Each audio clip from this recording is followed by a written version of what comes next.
What's going on, YouTube? It is your favorite icy hot playmat combination here, back today with a deck profile for top 8 ace deck profile here at the Treasure Cup. I won 8 rounds, lost the last round, so I was in the finals. I was 8 rounds undefeated. It was an absolute insane run, truthfully. Could not believe it. My first round, I played against Big Mom Yellow. I won. Round 2, I played against Zorro. It's exactly what you would expect. The Zorro was Ezo and Buggy as like the searchers, and just played like that engine. Ace, round 3, I played against Ace. Kind of hilarious. All super great opponents, truthfully. Round 4, I played against Zorro. I won. Round 5, I played against Kid, and I won. Round 6, I played against Kid, and I won. Round 7, I played against Katakuri. I won. Round 8, I played against Gerpel Dofi. I won. So Gerpel Doflamingo is not playing 10 drop, or at least a lot of builds aren't. A lot of people are playing the build from Eggman's stream, from his case tournament or box tournament. And so they're playing 9 drop Kaido. I was playing around the 10 drop. And that probably cost me. It's definitely winnable without it, but right at the very end he misplayed, and didn't see me playing down a Makino and swinging 5 at life, and he had one card in hand, and it pretty much had to be counter. He lost. And he didn't. Also, 3 sword style is very much in. People are playing 3 sword style to spam out the film cards. It's actually very good. 6k counter is insane, just by leaving 1 Dawn up. And if you're not playing the 10 drop, very easy to do. So there's that.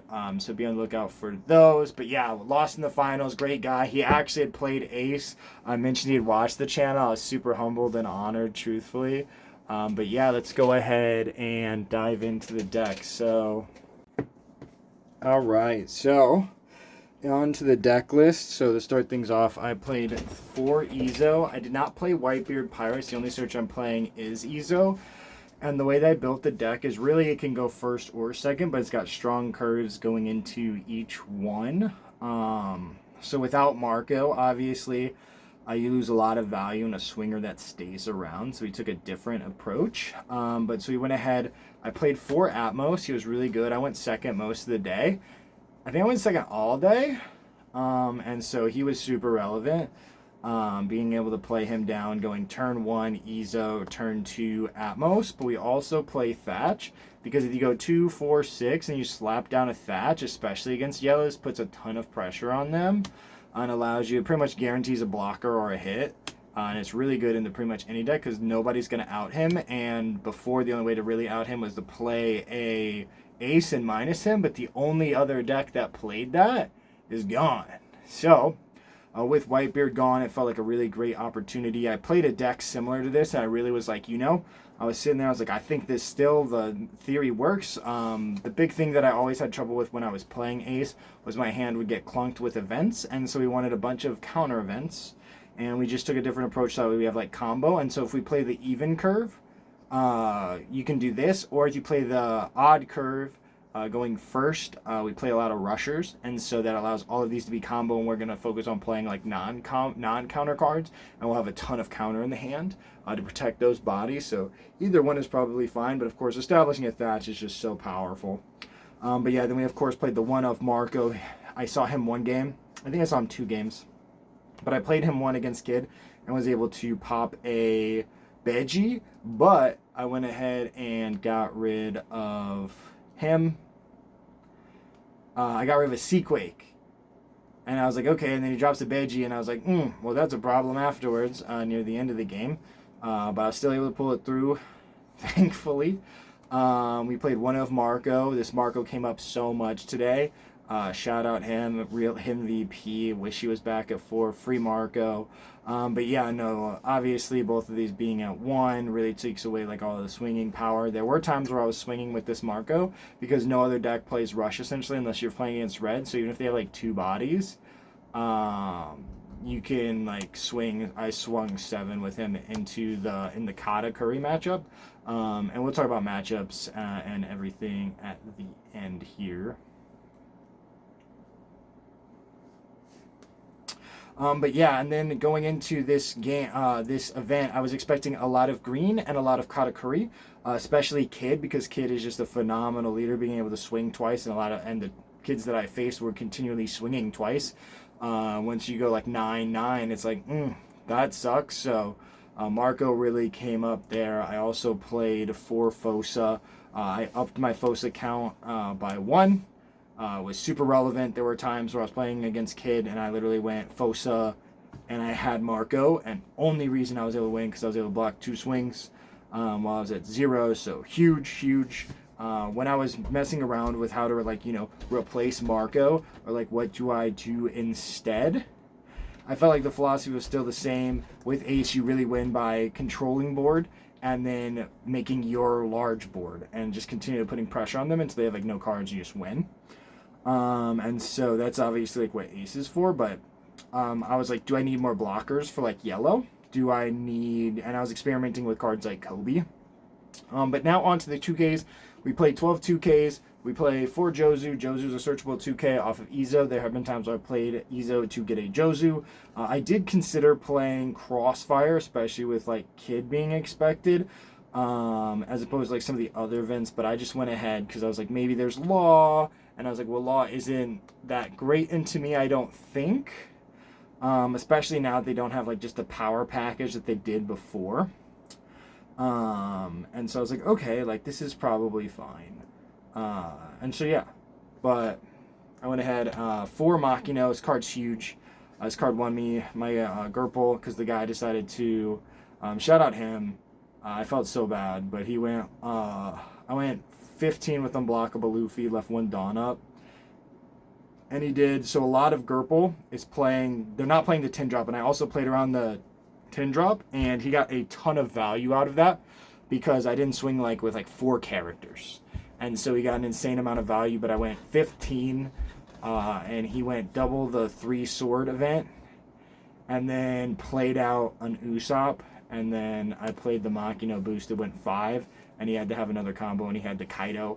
9 drop Kaido seems to be a play. A lot of people were playing a list similar to the Eggman event list for Gerpel, no longer using that 10 drop, and then of course using that 3,000 or 3,000 worlds, 3 sword styles, onigiri maybe. But the film event, and you can add it, which is better than what I was playing, which was the other purple event. Did not know that there was a green one, but it gives you a searchable event that's evergreen. It costs 3, plays out a character, kind of crazy, especially because you get 2 back, so you're really playing it for 1 at the end of your turn. It's genius. For Otama, the great thing about not playing Fire Fist is I don't have to play Otama, so I get to keep that in my hand, or if they play like the Kaido 9 drop, I can Flame Emperor, and then they're down like a ton of Dawn, and that could be like a huge loss to them. So super big on this. Obviously, like Machino is probably the last card I try to discard, but Otama, of course. Jozu's the first card I discard. And then onward to essentially like the no counter cards and are going like first curves. We play 4 Ace. This was the reason why I decided to play Ace, is because this, in my opinion, is the best card in the game. It lets you clear boards. It plays a 7, makes theirs, gives your Izo value. If they play 5Ks, you swing it with Izo, and then you're guaranteed to get something. And then you can swing 5 with your leader, making the most out of that value, and then go like whatever you have and clean up as you need, or like go for their face. So I played 4. I was playing 3, but I think 4 is absolutely correct now, just because like you can clean up anything. And then him also with the 9 drop is just absurd. And then I played 4 Luffy as well. Essentially these becoming the aggro package that replaces Marco. I wanted to be able to play bodies, swing, plus I expected a lot more blockers. You've got Kid, you've got Katakuri, possibility for black. Just a lot of these decks that play blockers. And so like in my last game, like I was like using the unblockable Luffy and going like 16, and they just happen to have like all of the events, so shout out them. But no, he can win games, still super relevant, and just going on turn 5 going, okay, like you go 5 the turn before, 5 with Izo, 5 with lead, you play this the next turn, go 5, play this, go 6. And then on 7, play ace, possibly clean up their board. So super huge. And then like the one of Newgate, he won me a game. I did not. The opponent had an unblockable Luffy, and I did not have the counter to be able to counter out of it, unless if I played him. And I played him, so I get this gigantic body, and then I'm up to 7, and then I had enough counter to go and counter out of the 16 that they could do. So that was super relevant. And shout out the old man for looking out for me. I also played 3 Flame Emperor, best card in Ace. And again, one of the reasons why I wanted to play Ace, it's probably the best card in the game. If people were playing green and they were playing the 8-drop Kid, which I honestly thought I would see, but I think everybody I talked to was not playing it. But still great removal. You, again, an Otama, and this gets rid of that Kaido 9-drop, especially after they just minus that Dawn. So super big value on this. And then, of course, like using it against yellow, playing it on their 7 or 8 drop, and then cracking them for potentially 2 can be huge and put them in that position that you need to win. Or if they're low on cards, they go Big Mom. You can do this, hit them, and then do like potentially like a bigger swing for like 10 to try to seal it. And then I also played a 1 of Seaquake, just to combine with the Ace. You go that. This came up once. I didn't get the Ace combo with it, but I still like it as the 1 of. And I was expecting some Law. A lot of people have been posting about Law, so I was anticipating a little bit of Law. I figured it might be nice to have, should I see it against them. And then also, of course, I was playing 3 Red Hawk. Red Hawk, of course, acting as a Seaquake, but also helping protect my life. Being able to hit this against blue, you can hit their Doflamingo blocker. Against red, you can hit whatever blocker that they play. Really good. Really good. Plus, against my Zoro matches, I was able to pop some of their characters. So, I was like, I still feel like this is pretty good. So I ran that. Ran the 1 of Radical Beam, and then I ran 4 Guard Point, and those were it for the events. I will pull up the full deck here, and we'll talk about it just a little bit more. Should be the list I played here in all of its glory. So you all can see it. A lot of people are asking me, do I think it's good into ST10? My biggest worry is, of course, just purple with the cards, because essentially purple becoming a 6 or 7k leader is not easy. Just because like they don't go to 0, whereas Whitebeard did. And then you have like the removal of 9-drop Kaido, which is rose in popularity, and it literally destroys all but 2 cards in your deck.